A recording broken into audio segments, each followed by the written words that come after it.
નમસ્કાર, ધમધાર ન્યૂઝમાં આપનું સ્વાગત છે. અને નવસારી જિલ્લાના ગરદેવી તાલુકાની વાઘરેજ ગ્રામ પંચાયતનો મુદ્દો હાલ અત્યારે ચર્ચાઈ રહ્યો છે. અને વાઘરેજ ગ્રામ પંચાયતના જે સરપંચ છે સુજીતભાઈ પટેલ, તેમના ઉપર એક ગામના જ માજી સરપંચ મનહર ટંડેલ દ્વારા ગંભીર આક્ષેપો લગાવવામાં આવ્યા છે. તે આક્ષેપોમાં કેટલી સત્યતા છે અને તેને લઈને આપણે સીધા સરપંચ જોડે વાત કરવી છે. અને સામે કામગીરીને લઈને સવાલો ઉઠાવવામાં આવ્યા છે, તેને લઈને શું કહેવું છે? મારે એટલું જ કેવું છે કે એમણે જે આક્ષેપો કર્યા છે એ પુરવાર કરે અને જે આક્ષેપો છે એ આક્ષેપો છે. ગામમાં માત્ર વિકાસના કામો રોકવા માટેનો આ પ્રયત્ન છે.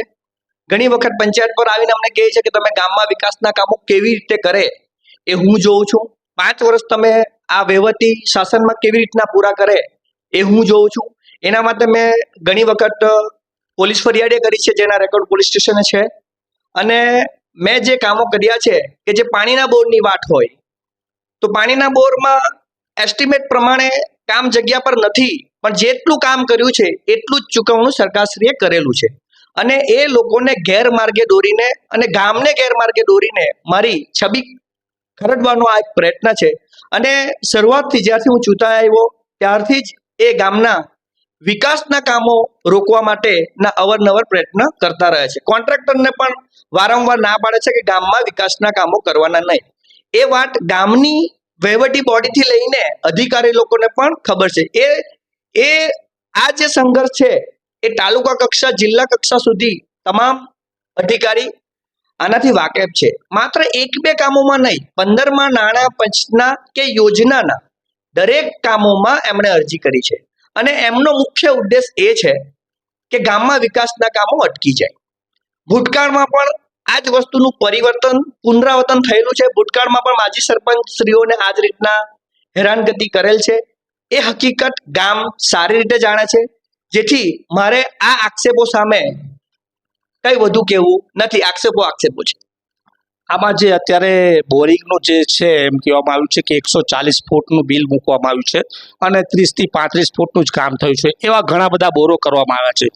એમાં પણ એક ગંભીર જે નાણાકીય બેદરકારી અને નાણાકીય ભ્રષ્ટાચાર એવો કર્યો, એવો આક્ષેપ તેઓનો છે. ખરેખર 140 ફૂટનું બિલ મૂક્યું છે કે પછી 35 ફૂટનું જો કામ થયું હોય તો 35 ફૂટનું જ બિલ મૂક્યું છે? એમાં શું કહેવો છો? આ તો નાના પોયરાને સમજાય એવી વાત હોવી જોઈએ. જેમણે 25 વર્ષ સુધી ગામમાં સરપંચ તરીકે રહ્યા છે, તો એક એસ્ટિમેટ છે કે જે ભાઈ 140 ફૂટનું એસ્ટિમેટ બન્યું, એમાં 35 ફૂટ સુધી બોર ખોદેલો છે. 35 ફૂટ સુધીમાં અમને પીવાનું મીઠું પાણી મળી ગયું છે. તો હું 100 ફૂટ બોર શા માટે કરું? એક પહેલો પ્રશ્ન છે. મને 35 ફૂટે પીવાનું પાણી મળે છે. મારા ગામની ભૌગોલિક પરિસ્થિતિ પ્રમાણે જો હું 60 ફૂટથી નીચે જાઉં તો પાણી ખારું મળે અને લોક ઉપયોગી ન નીવડે, જેને કારણે આપણે 35 ફૂટ સુધીના જ બોરો કરેલા છે. અને એ બધા બોરો લોક ઉપયોગી છે. અને એ બોર માટે 35 ફૂટનું જ પેમેન્ટ સરેરાશ થયેલું છે. આપણે 140 ફૂટના પૈસા લીધા નથી. અને આ ગંભીર આક્ષેપો માત્ર લોકોને ગેરમાર્ગે દોરવાના અને મારી છબી ખરડવાના છે. વિશેષમાં એ જણાવવાનું કે સરકારશ્રીની મેરી પંચાયત એપ પર આ તમામ બિલો દેખાઈ આવે છે. અને આ જે રેકોર્ડ છે એ પ્રજાને સરકાર બતાવે છે અને એ જોઈ શકાય છે મેરી પંચાયત એપ પર. અને એમાં પણ આપણે ખાતરી કરી શકીએ છીએ કે માત્ર 35 ફૂટના જ પૈસા ચૂકવેલા છે. આ 140 ફૂટની જે વાત છે એ માત્ર ગામ લોકોને ગેરમાર્ગે દોરવાનું, અધિકારીઓને ગેરમાર્ગે દોરવાનું એક કામ છે. એથી વિશે શું નહીં.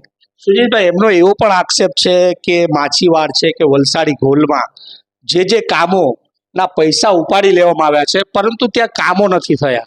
તેવા પણ તેઓએ ગંભીર આક્ષેપો લગાવ્યા. ખરેખર પૈસા ઉપાડી લીધા છે અને કામ નથી થયા, એ બાબતે શું કહેશો? વાઘરેજ ગામમાં હું એક એડવોકેટ પણ છું.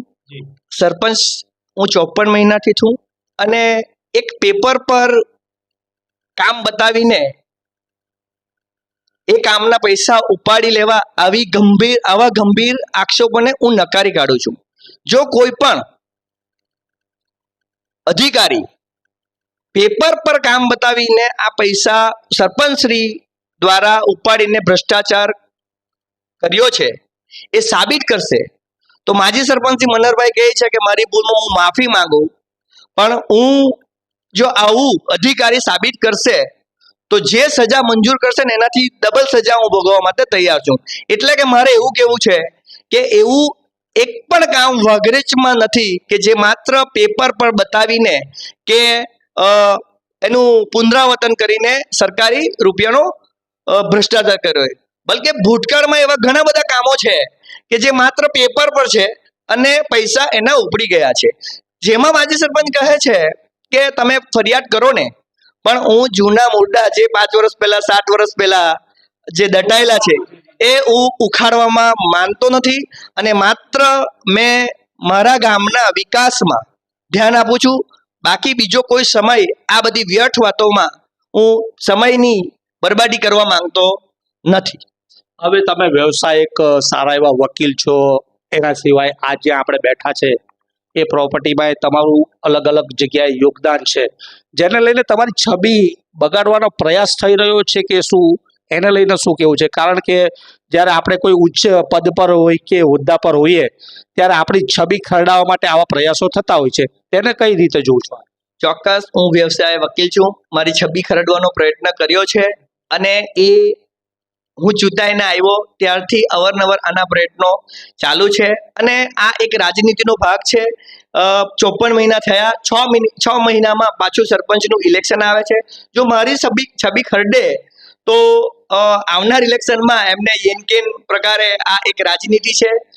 પરંતુ હું આ જે આક્ષેપો અત્યારે જે સહન કરી રહ્યો છું અને એ જો પુરવાર નહીં કરશે તો હું ચોક્કસથી 1 કરોડથી વધુની રકમનો મારી માનહાનિનો દાવો હું કોર્ટમાં દાખલ કરીશ.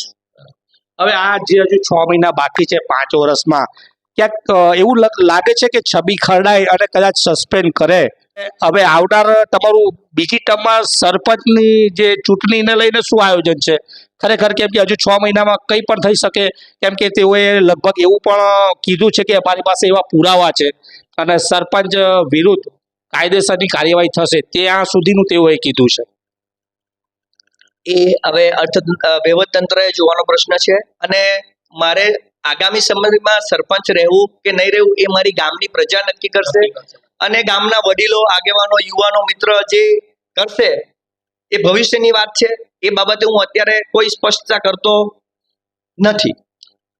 સુજીતભાઈ, તમારું એક સરાહનીય કામ અત્યારે પણ વચ્ચે જોવા મળ્યું હતું કે તમે આ જે વેરા નતા ભરતા એ લોકો વેરા અચાનક ભરતા થઈ ગયા, કારણ કે તમે એમને કંઈક ને કંઈક ગિફ્ટ આપવામાં આવી તમારા તરફથી, પંચાયત તરફથી.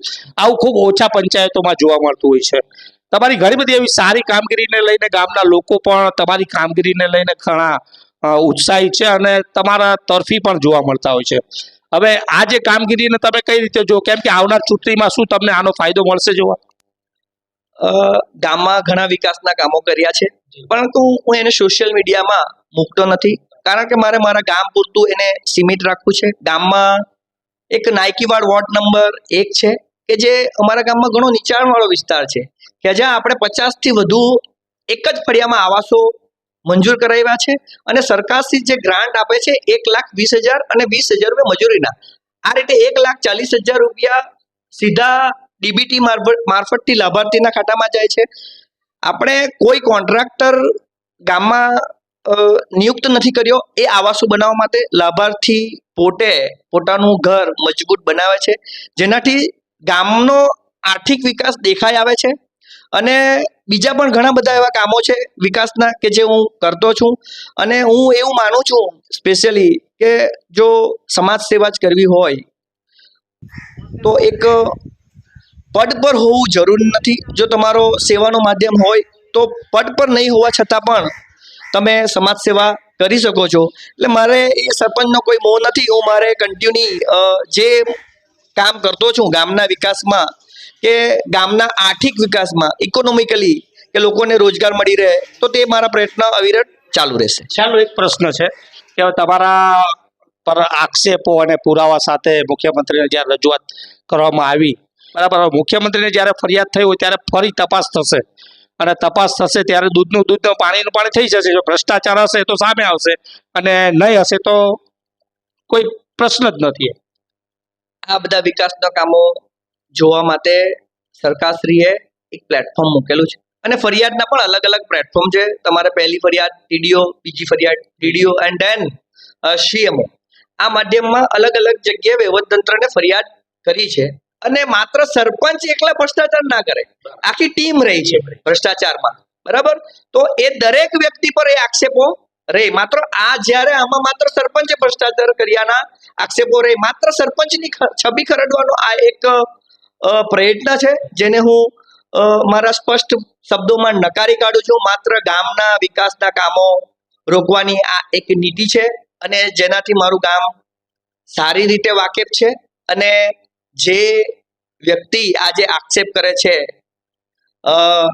આંગળી કરે છે, તો એક સામાન્ય વાત કે તમે કોઈ પર એક આંગળી કરો તો પોતા 3 આંગળી આપણા પર થાય છે. અને મારા તો 54 મહિના છે અને જે માજી સરપંચ શ્રી મારા પર આક્ષેપ કરે છે એમણે 20 વર્ષ સુધી આ શાસનમાં રહી ચૂકેલા છે, જેની તમામ હકીકત ગામ જાણે છે અને વ્યક્તિત્વ વિશે પણ ગામ જાણે છે. એટલે મારા બાબતે મને એક ક્ષણભરની પણ ચિંતા નથી અને હું મારું જે વહીવટ છે, જે ગામે મને પ્રથમ નાગરિક તરીકેનું કર્તવ્ય જે સોંપ્યું છે, એ કર્તવ્યનું નિર્વહન હું મારો સમય પૂરો થાય ત્યાં સુધી સટીક રીતે કરીશ અને હજુ પણ 3 ગણી સ્પીડે ગામનો વિકાસ કરીશ એની આ બાંહેધરી આપું છું અને કરીશ. અને મારે મારા પર્સનલ ખર્ચ કરીને પણ ગામને આર્થિક રીતે કે બીજી રીતે વિકાસ કરવો હોય તો હું કરીશ અને એ કરું જ છું. ગામના દરેક સામાજિક ધાર્મિકમાં યથાશક્તિ મારાથી જે થાય એ હું કરું જ છું. તો આ હતા વાઘરેજ ગામના સરપંચ, વ્યવસાય વકીલ છે. ક્યાંક ને ક્યાંક તેઓની જે આ સારી છબી ખરડાવવાનો પણ પ્રયાસ થયો હોય તેવા તેઓનો આક્ષેપ છે. હાલ અત્યારે તો જે અત્યારે મુખ્યમંત્રી સુધી રજૂઆત કરવામાં આવી છે, મુખ્યમંત્રી સુધી રજૂઆત થઈ છે અને જે પુરાવા છે, પુરાવાના આધારે જે પણ ભ્રષ્ટાચાર થયો હોય તો સામે આવશે ને દૂધનું દૂધ ને પાણીનું પાણી આવનાર સમયમાં જોવા મળશે. તો આ પ્રકારના અહેવાલો અને સમાચારો સાથે દમદાર ન્યૂઝ સાથે જોડાયેલા રહેશો. નમસ્કાર.